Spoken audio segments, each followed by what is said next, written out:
Bon allez, vous êtes sur Gestor Média et vous regardez le Gestor Show. C'est toujours avec plaisir qu'on vous retrouve tous les vendredis, ici même à partir de 19h. Et Sonobian, c'est mon nom, je ne suis pas tout seul puisqu'autour de cette table, ils sont tout beaux, ils sont apprêtés. Et c'est toujours l'occasion pour nous justement de passer des moments de qualité avec vous, avec toute l'équipe bien sûr. Next to me, c'est la plus nice, the sexiest, the prettiest, and she goes by the name of Miss K. Est-ce qu'on peut faire du bruit pour Miss K, s'il vous plaît? Hello, hello. Miss K, ça va? Ça va, ça va. Tu sais que le bleu, c'est ma couleur préférée. Bien sûr. Je sais que le bleu, c'est ta couleur préférée. Alors, comment se prépare ce week-end? Ça va, tout doux. Très bien. Ça va aller. Yes, c'est le propriétaire de tous les pains. Tout le monde le connaît. Et là, sur le plateau, il est certainement venu nous apporter une nouvelle recette de pain. Toi-même, tu connais déjà. En ce moment, il est sur le pain Sia, donc je Voilà, pense que- toujours. Non, il faut Non, quand même mais un tu sais petit que- pain tu sais que spirituel. le pain, ça, c'est d'abord la base. Les bases d'abord. Il faut d'abord repartir d'abord du pain SIA. Après, on voit les autres. Mais en tout cas, je suis très content d'être là. Comme d'habitude, grand plaisir d'être sur ce plateau. Bien sûr. Et aujourd'hui encore, ça va être une autre masterclass. Donc voilà, Absolument. likez, commentez, partagez. Merci. bien. Et n'oubliez pas Tata Soso. Bah oui, la goutte. Allez, Gestor Show, épisode 28. Et là, on va parler de spiritualité. Ouais. Et bah oui, on va parler de spiritualité. Et là, on a un invité que les habitués de l'émission connaissent relativement bien, puisqu'on l'a déjà reçu ici. Il s'agit du maître Akamanga. Est-ce qu'on peut faire du bruit pour le maître Akamanga, s'il vous plaît? Maître, comment allez-vous?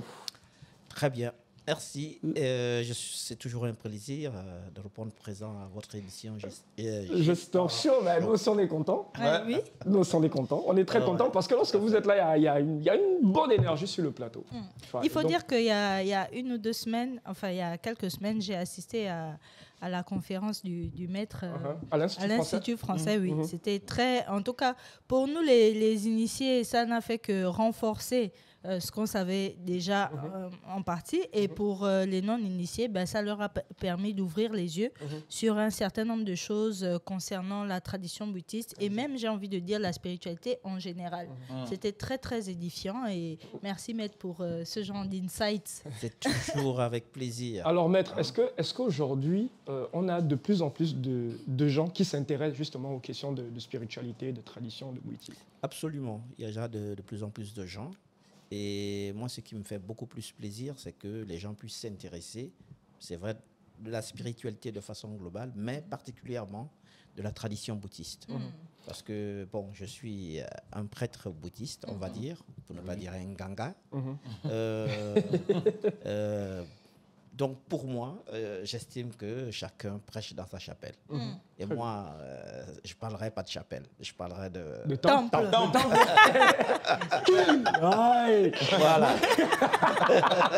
C'est exactement ça. Allez, Voilà. maître, on va Voilà. parler d'un sujet important parce que c'est souvent l'une des causes de la réticence de certains à l'idée d'aller se faire initier, puisque Ouais. on parle beaucoup de cas de décès ou de folie, justement, Exact. dans, Lors lors des initiations. de certaines initiations au sein de la tradition bouddhiste. Avant même de parler de causes de décès ou de cas de folie, comment est-ce qu'on reconnaît quelqu'un d'assirmenté pour faire des initiations? Est-ce que le profane peut savoir que, bon, là en face, il a... Ou est-ce que Un vous pouvez donner des, expert, voilà, est-ce que vous pouvez Voilà. donner des indications pour les profanes, voilà, pour qu'ils sachent distinguer les vrais... Le vrai du faux?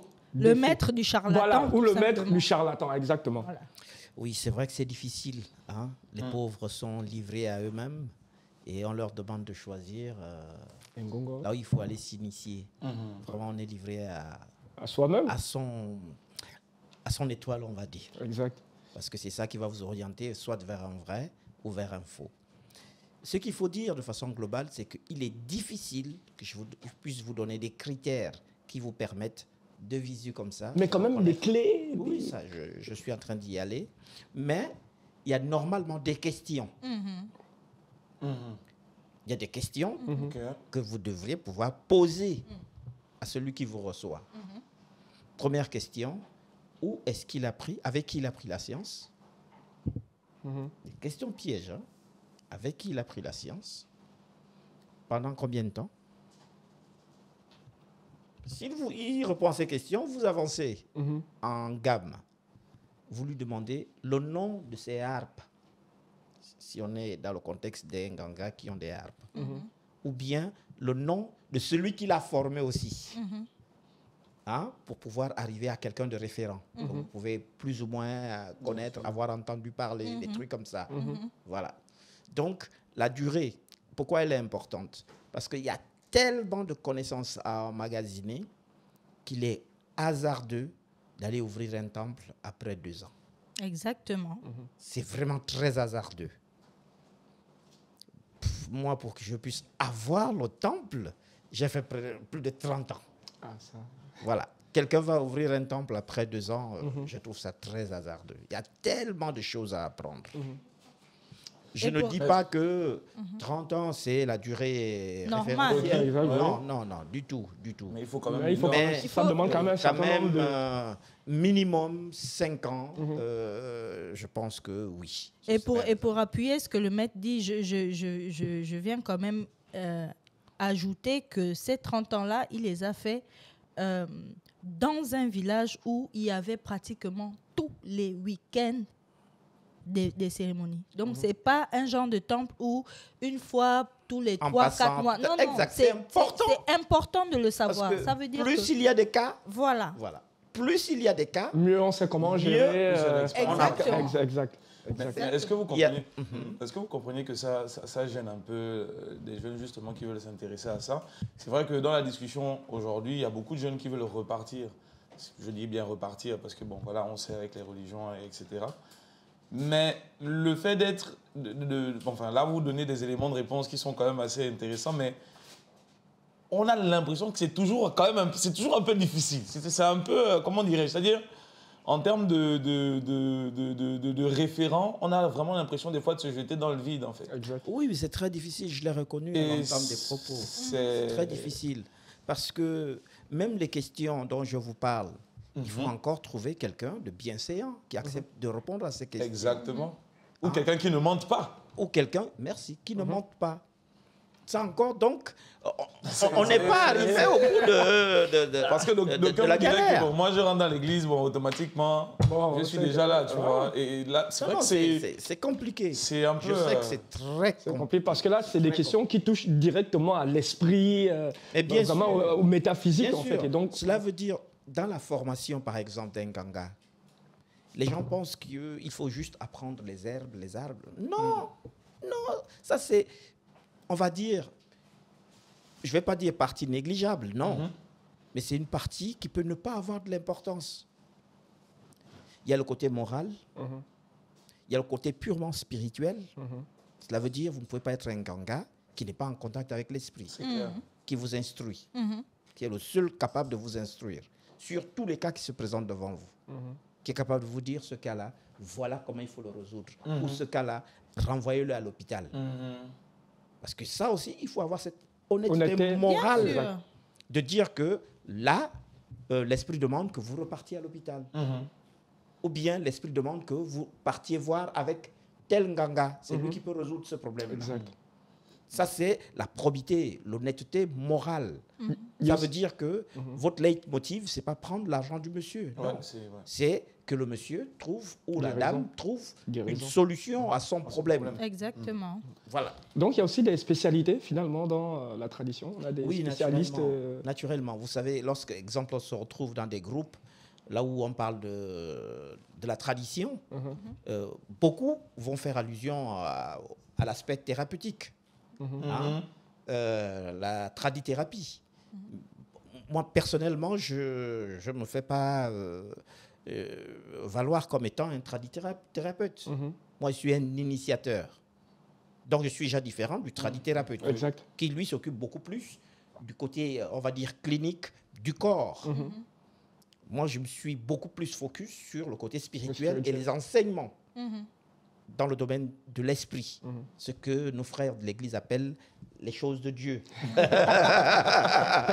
quand même, je vais rajouter un peu par rapport à la question de Wills en disant que il faut des fois aussi apprendre à suivre son instinct.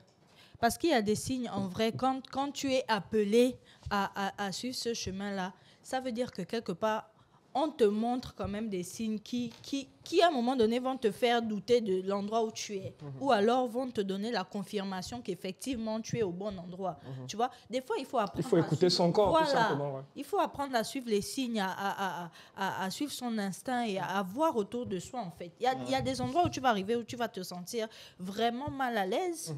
Vraiment, tu vas te sentir mal à l'aise. Mais comme c'est l'ami qui t'a emmené, elle va te dire non, ça va, ici c'est bien, tout et tout. Et tu vas préférer suivre ce que la personne qui t'a emmené te dit au lieu de tout simplement suivre ton propre instinct. Exact. En fait. Alors, maître, là, on va mettre les pieds dans le plat. Quelles peuvent être les causes de décès ou de folie lors des initiations Très bien, vous savez, l'introduction que vous avez utilisée préparait déjà le terrain. Et tellement bien que on rentre en plein dedans là maintenant. Pourquoi? Parce que c'est là qu'intervient justement la question que vous avez posée préalablement. Comment reconnaître un vrai Nganga? Quelles sont les causes réelles de décès, de folie? C'est quoi? Premièrement, on a l'incompétence. de l'initiateur? L'incompétence de l'initiateur. Du pseudo-initiateur. Pourquoi je dis l'incompétence de l'initiateur? Vous pouvez tomber face à un initiateur qui a réglementairement pris la science, sauf que celui qui l'a formé n'est pas bien formé. Oui. Un maître ne donne que ce qu'il a. Exact. Il ne donne pas autre chose. Voilà pourquoi j'ai parlé tout court d'initiateur. Parce que celui-là, si vous vérifiez son cursus, il peut être remarquable, il peut être bien, le cursus en lui-même. Mais en réalité, il souffre d'un problème d'incompétence. Exact. Voilà, donc voilà pourquoi j'ai parlé premièrement d'incompétence. C'est important. Et c'est la cause profonde même de tout. Parce que là-dedans, dans l'incompétence, vous trouvez tout à l'intérieur. Et ensuite, il y a ce qu'on appelle le clientélisme. Cela veut dire que lorsqu'un cas se présente devant vous, ne considérez pas ce cas comme étant un client. À ce moment, vous faussez tout. Moi, j'ai eu des cas, je veux l'initier, l'esprit dit non, il ne faut pas l'initier. J'aurais pu ne considérer que l'argent qu'il me propose. Exact. Mais l'esprit dit non, il ne faut pas l'initier. Je dis au monsieur, bon, c'est bien, mais bon, l'esprit me dit de ne pas vous initier. On va juste vous faire des bains de purification, des ceci, chasser les mauvais esprits, tout ça, tout ça. Bon, allez, des soins, voilà, quoi. Des soins. Et puis, allez, vous partez comme ça. Dans votre famille, il y a une situation qui fait que... Pas d'initiation possible. Très bien. Oui, tu as certainement une interrogation par rapport à... Déjà, à ces deux points-là. Déjà, par rapport aux deux... Bon, est-ce qu'il a terminé? Je pense Non, je n'ai pas terminé. Donc, allez-y, maître, continuez. Non, mais bon, l'interaction, c'est une bonne chose. Hein. Bon, et par ailleurs, on a aussi, en réalité, le destin. Le destin, maître. Ouais, là, Maître! En fait, il y a beaucoup de paramètres, en fait. Cela veut dire... Oui, il y a beaucoup de paramètres. Oula. Il y a beaucoup de paramètres qu'il faut relativement maîtriser. Mais là, donc, il faut que tout soit aligné. Enfin, donc, mais c'est exactement ça.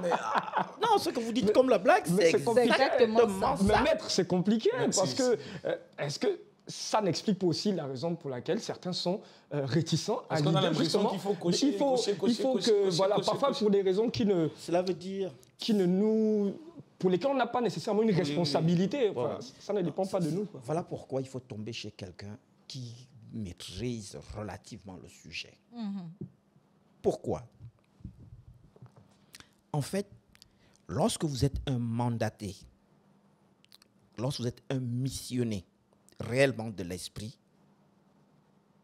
l'esprit a tendance à vous éviter ce genre de situation.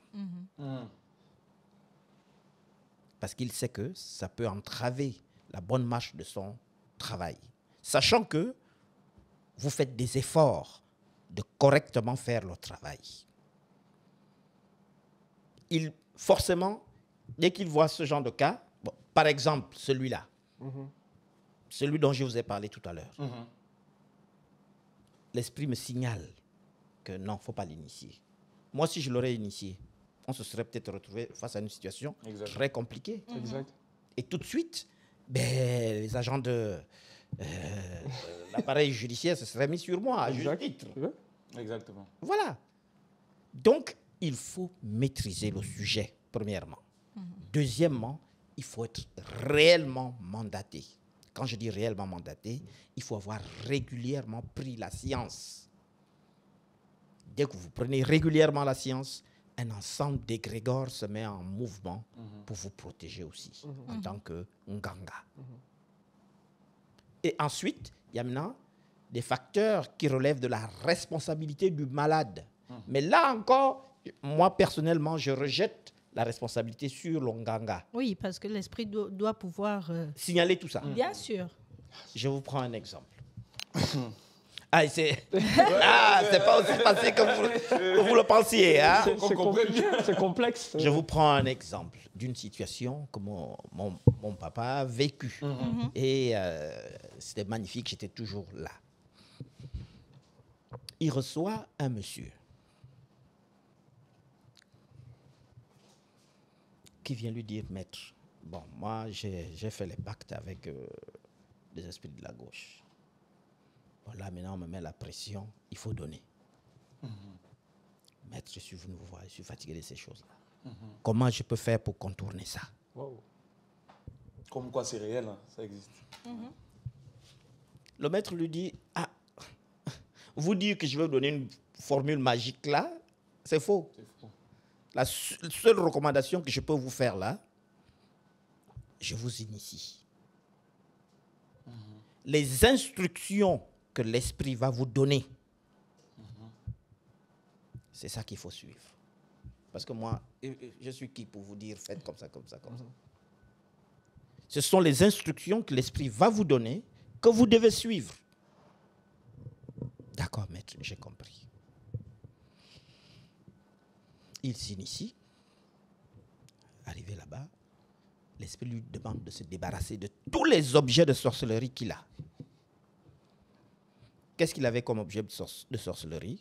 Il avait un genre d'animalcule, comme les limaces là, un genre d'animalcule qu'il avalait tous les matins quand il doit aller à son boulot. Ça lui garantissait l'autorité, le commandement quand il arrivait dans son milieu professionnel. Incroyable. Il avait une bague qui lui avait été donnée dans ces histoires là-bas. L'esprit lui dit tout ça là. Allez, il faut te débarrasser de tout ça. L'esprit lui a donné un certain nombre d'instructions. Bon, il a fini son initiation, il est rentré chez lui. Arrivé chez lui. Le lundi qui suit, le lundi du boulot qui suit, il reprend les mêmes choses. Donc il avale encore l'animal. Il avale l'animal. Il met sa bague. Ah bah non. Mais justement, ce sont des problèmes auxquels font face les Nganga. Et là, c'est la responsabilité du malade, enfin, du malade non guéri. Voilà pourquoi je vous parlais de la responsabilité du malade. Il remet ces attributs-là dans le corps. Et la façon dont il est... La folie, là, c'est comme si ça faisait 5 ans qu'il était fou. On l'amène en catastrophe, on le ramène à Okala. Comment? Qu'est-ce qui t'a pris? Pourtant, on t'a dit de ne plus faire ça. Il voulait tester l'esprit, peut-être. Même sans être un spécialiste, donc, tu ne peux pas mélanger les... ton corps. Donc, vous voyez bien, voilà pourquoi je trouve cette émission très importante. Autant, il y a la responsabilité du Nganga, et là, j'ai globalisé en disant l'incompétence. Autant, il y a la responsabilité du malade. Et ensuite, j'ai précisé que, nonobstant le fait que je considère que ce soit la responsabilité du malade, je rejette un tout petit peu la responsabilité sur le Nganga, à qui l'esprit doit pouvoir révéler tout ça. Mais dans ce cas précis, il a eu de parfaites orientations venant du maître Atom. Mais lui-même, C'est lui-même qui est allé replonger. Mélanger. Ce qui enlève de facto La responsabilité du maître à Exact, Tom. exact. Mais- Alors, maître, ce qu'on remarque aussi... Le sujet, il est délicat. On prend une pause, bon, allez. On vient de start deuxième partie. Non, souvent, il faut laisser. Si ça sort 1 heure,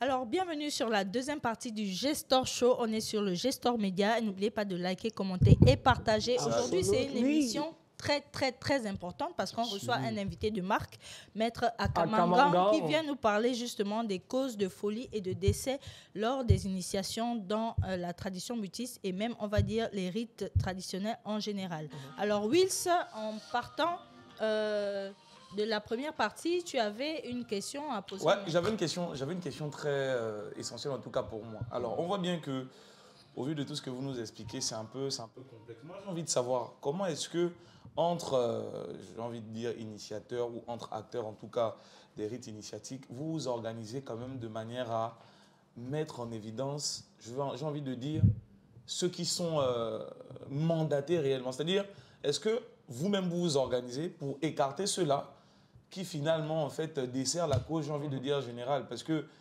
là c'est un peu trop complexe, enfin c'est un peu trop complexe à comprendre. Est-ce qu'il y a des actions qui sont menées quand même pour mettre sur la touche ceux qui embêtent tout le monde, j'ai envie de dire?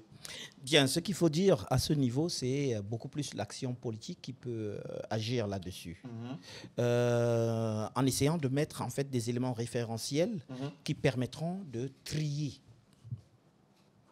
Parce qu'il faut bien une base pour trier. Oui. Voilà, il faut des éléments référentiels qui vont permettre à l'administration publique de faire le tri.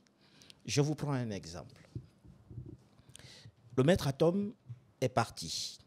Il a laissé une association. Et à cette association vont être affiliés tous les élèves qu'il a eu à former et consacrer. Maintenant, si, exemple, le ministère de l'Intérieur vient vers moi ou vers l'un des élèves du maître et disent, bon, ok, nous voulons regrouper tous ceux qui sont sortis du maître Atom, que nous connaissons comme éléments de référence au sein de la tradition bouddhiste. Mais les gens viendront. Ceux qui ont été consacrés viendront. Ceux qui n'ont pas été consacrés savent qu'ils ne peuvent pas venir. Bien sûr. Parce qu'on va se retrouver, on va dire, non, celui-là, il n'a pas été consacré. À partir de là, le ministère de l'Intérieur va garder une main, créer des bases de données, des éléments référents. Parce que la grande tendance qu'on a maintenant, c'est de créer des grandes fédérations. Sauf que dans ces grandes fédérations, le vrai et le faux s'y retrouvent. Exactement. Il y a beaucoup d'usurpateurs dedans.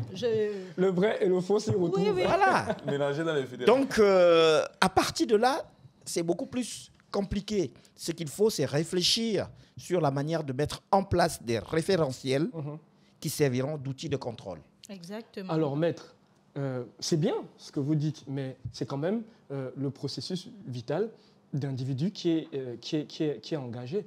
Est-ce qu'il n'y a pas une sorte de police, des polices dans ce milieu-là pour pointer du doigt les mauvais et se dire, bon, on sait que dans vos temples, parce qu'on sait que dans certains temples, il y a aussi un regroupement de sorciers qui sont là pour faire la chose. Voilà, c'est-à-dire que toi, tu es parti pour t'initier et puis bon, à la fin, tu deviens fou, on te fait manger de la chair humaine, parfois, parce qu'il y a des cas comme ça où, bon, voilà. On a déjà entendu, en tout cas. Exact. Est-ce qu'il n'y a pas une sorte de police, des polices dans ce milieu-là, parmi les maîtres, pour envoyer des 15 au... C'est pas comme ça que ça marche. Mais le maître va nous édifier. Il va nous édifier. Puis juste après, moi, je vais prendre un exemple aussi. Bien, ce qu'il faut dire, c'est que la particularité de la tradition bouddhiste, c'est que chacun fait un peu ce qu'il veut dans son coin.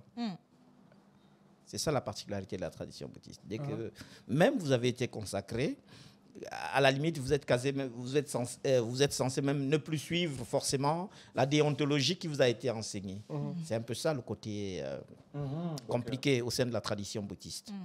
Mais pour arriver sur un élément commun, vraiment retenons cela, pour arriver sur un élément commun, il faut que l'État se saisisse de ce dossier et mette en place, comme je l'ai dit là, je vais simplement que me répéter, que l'État mette en place des éléments référentiels.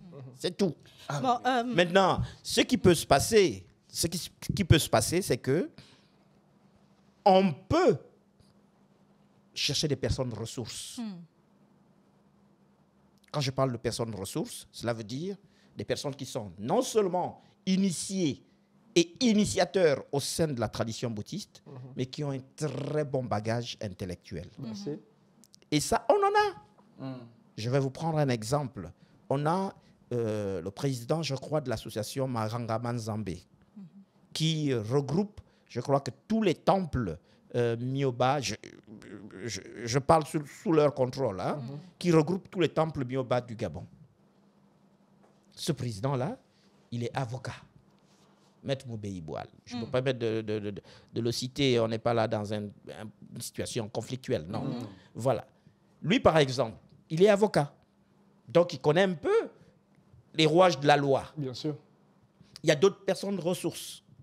D'autres personnes, mais vraiment ressources, qui ont un bagage intellectuel très solide, qui pourraient permettre de mettre en place ce référentiel sur la base duquel on va faire le tri. C'est important de le faire. Exactement. Une fois on a terminé ce tri-là, ce qui va se passer après, c'est qu'il y aura des personnes recommandables qu'on peut mettre dans les bases de données, par exemple touristiques, par exemple ceci, parce qu'il y a une forme de tourisme spirituel qui a besoin de développer. Exactement. Or, pour réellement bien valoriser la spiritualité gabonaise, il faut que ces personnes viennent trouver en face d'eux des maîtres authentiques. Pour cela, il faut que ce soit l'État, le politique, qui s'implique pleinement, tout en mettant de côté les approches politiciennes. Juste pour revenir à cette question, il y a quelques temps, on avait une cérémonie au village, chez moi à Antoum, parce qu'en dehors d'Okala, j'ai aussi un autre village à Antoum. Enfin, maintenant, j'ai même 2 villages en Antoum, normalement. Et donc, dans l'un de ces villages... Tu ne viens pas faire l'émission aujourd'hui. Oh, je suis en Antoum. Donc, on était en pleine cérémonie et puis on a reçu quelqu'un qui est venu assister à la cérémonie et ce n'est que le lendemain qu'on nous a informé que en fait le monsieur c'est justement non seulement c'est un maître, c'est un initiateur, mais qui a aussi justement une association. Est-ce que c'était même pas le maître Moubéi Boal et qui est venu en fait regarder non seulement le village, comment les cérémonies se passaient, comment, spirituellement aussi ressentir la chose, etc. Pour pouvoir, on va dire, valider un peu le village et son image. Donc je pense que aujourd'hui, rentrer dans une association, comme le maître l'a dit, les fédérations, où il y a un peu tout et tout le monde là, rentrer dans une vraie association, c'est important. Parce qu'on sait que dans certaines associations, on fait ce travail de police-là. On vient vérifier, on regarde un peu, on se renseigne, on mène une enquête, non seulement de moralité, mais aussi en griffe spirituelle. Savoir si réellement la personne est mandatée, si réellement les choses se passent bien dans le village, si réellement... Enfin, voilà. Donc, je pense que, malheureusement, aujourd'hui, les faux se retrouvent très vite dans les grandes fédérations dont on parlait, parce que c'est trop facile, en fait, d'y accéder. Et justement, puisqu'on parle des questions spirituelles, c'est des choses qu'on ne peut pas prouver de façon matérielle. Et dire que, bon, telle personne est décédée parce que, bon, il y a eu ça, et qui a abouti à ça. Donc, ça fait que, factuellement, on n'a pas d'éléments pour poursuivre ces charlatans-là en justice lorsque quelqu'un vient à Non, décéder? forcément, au niveau juridique, il y a des outils. Hein. Ah, Puisqu'on nous poursuit tout le temps. Ah On nous ouais. balance en prison. On nous... ah ouais? Non, non, Après, quand on entend quelqu'un je trouve que même c'est fait de façon abusive. Mhm. C'est fait de façon abusive. Hein. On nous balance dans les prisons de façon abusive. Lorsque je parlais de destin, vous voyez qu'il est plus facile à quelqu'un, même s'il y a une erreur médicale, d'aller mourir à l'hôpital. Exact, ouais. Et rien ne va se faire. Rien ne va se passer. Bon. Il y a peut-être eu une négligence. Ouais. Non, il y a peut-être eu une négligence On oublie médicale. l'historique. On a oublié ceci là, on a fait ci, Oui, ou mais bien ça, on n'a c'est pas pas- pris. ça passe La prise en compte du mal du patient n'a pas Attends. été faite à temps, Ouais. et suite à cela, il décède. Ouais. Mais ça passera sous silence. Et Ça passera vraiment, on va dire que bon. aucun médecin ne va être poursuivi ou envoyé en prison. Mais chez nous, les gangas, oh là là, cela veut dire que dès qu'on entend qu'il y a ce genre de situation, même la presse, boum, tombe là-dessus. Un ganga. Et, là là. les gros titres sont Et les gros énormes. titres partent dans tous les sens. Tous les sens. Ok, Maintenant, alors, ce qui peut se faire, c'est quoi dans ce contexte-là? C'est, une fois on a repéré les authentiques, hein, il faut savoir que le destin, c'est quelque chose d'imprévisible. Il peut y avoir toutes L'irréversible. les dispositions, mais vraiment toutes les dispositions au niveau technique. Et puis ça arrive. Maître, est-ce que vous avez déjà justement eu un cas de décès? Cas de décès directement en pleine initiation, moi personnellement jamais. Quand je dis personnellement jamais, je parle de en pleine initiation. Cela veut dire que je lui donne le bois et puis suite à cela il décède. Jamais. Quand je me réfère à ma période d'apprentissage, il y a eu aussi jamais. Là aussi c'était jamais. Il a pris du bois, il a terminé son initiation, il est rentré chez lui, il a encore repris ses mélangé. objets de sorcellerie. Hein? Ensuite, il est revenu. Et comme il était déjà très engagé dans ses contrats, Exact. il s'est donné la mort lui-même. Suicide. Et Il s'est très, donné la très mort. horriblement, bon, maître, moi, d'ailleurs. moi- Voilà. Donc, je peux dire, on n'a jamais enregistré ce genre de cas. Bon, alors moi, ce que je comprends de la discussion, c'est que somme toute, c'est quand même assez complexe aujourd'hui pour quelqu'un qui veut justement se faire initier, d'avoir une idée claire de là où il met les pieds. Exact. Et on voit qu'il y a beaucoup de facteurs, Il y a hein. vraiment beaucoup de facteurs et de paramètres.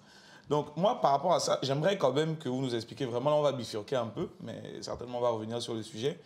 En quoi en fait c'est important pour les jeunes, ou du moins pour n'importe qui aujourd'hui de s'initier? Exact. Pourquoi? Très Parce bien. La qu'il question faut que vraiment que la personne soit motivée pour se dire Très bon, bien. je vais quand C'est même exactement cette question que j'avais, chercher. Pourquoi c'est important? En quoi c'est important en fait de s'initier? Très bien. Oh là là. Ça, c'est une très bonne question. Et cette question, je l'ai plus ou moins développée quasiment à la fin de la conférence. Quelle utilité? Concrètement, ça aide en quoi? Il y a deux facteurs. Là, on parle de la tradition bouddhiste. Il y a deux facteurs. Premier facteur, la formation de l'homme. Un véritable initié doit réellement être bien formé.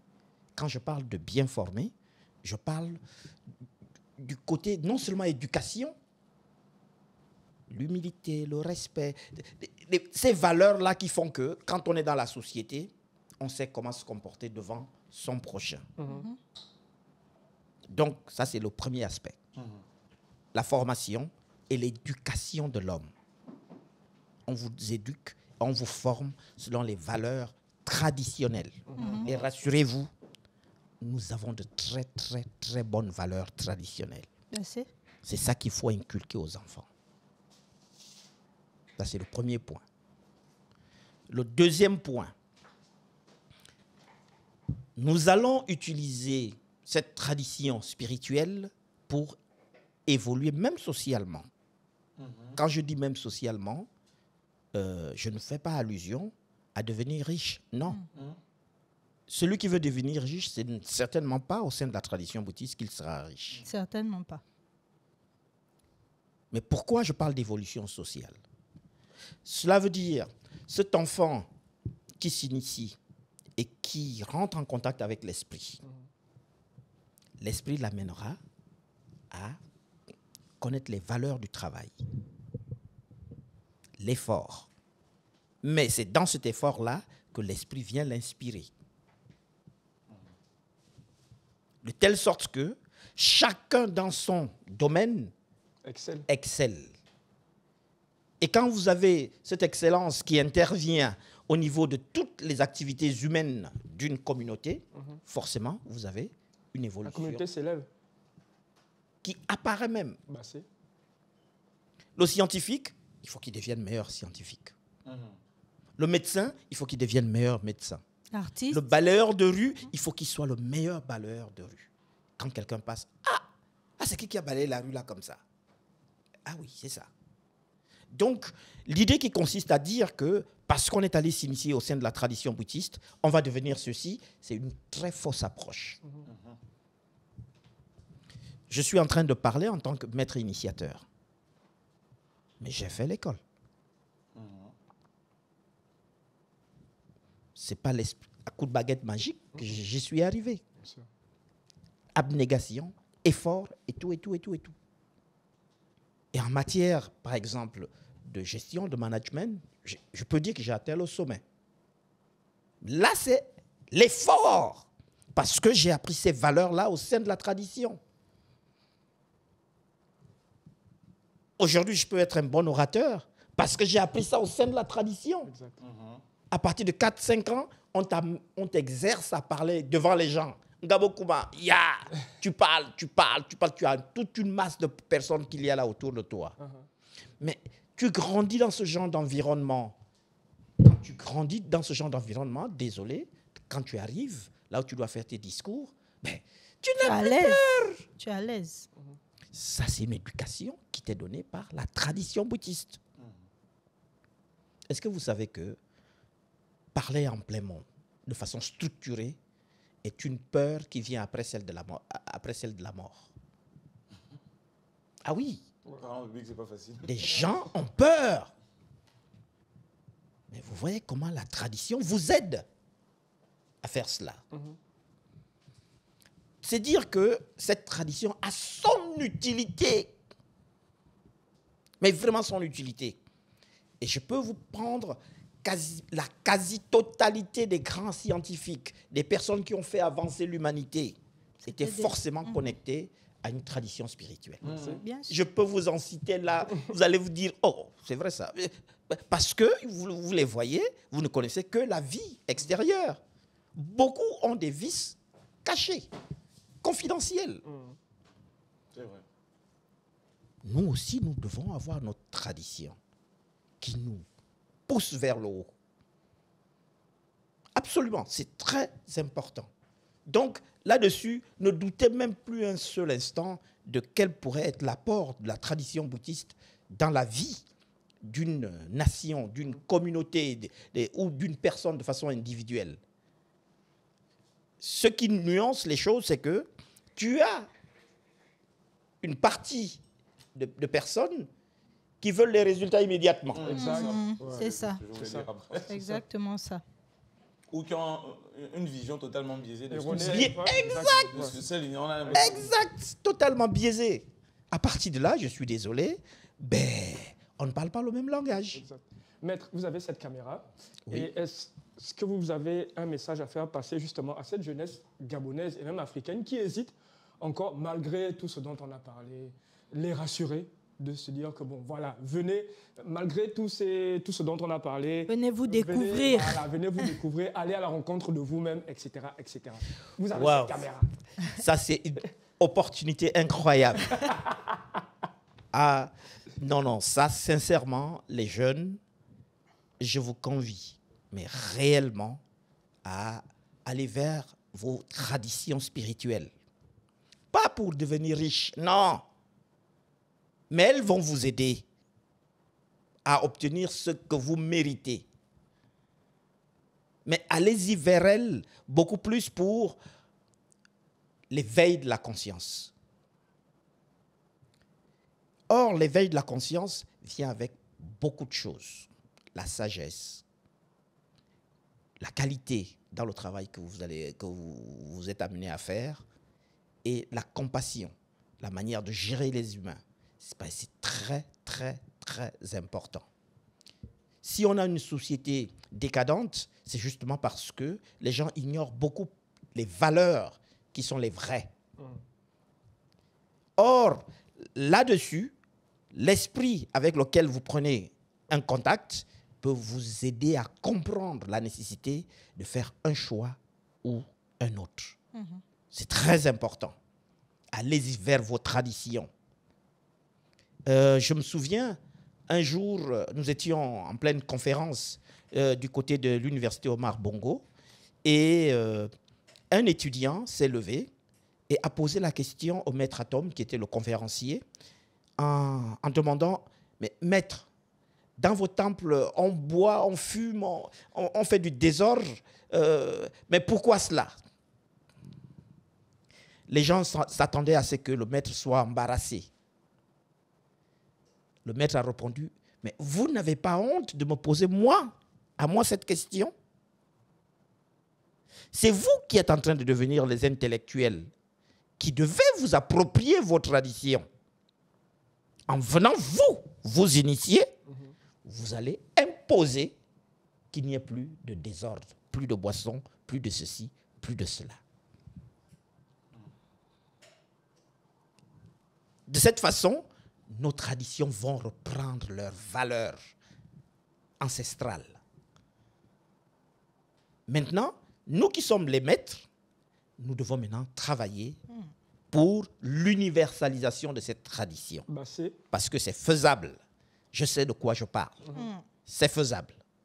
Nous allons travailler pour l'universalisation de cette tradition en mettant en place des codes qui pourront être reconnus par les autres qui viennent d'ailleurs.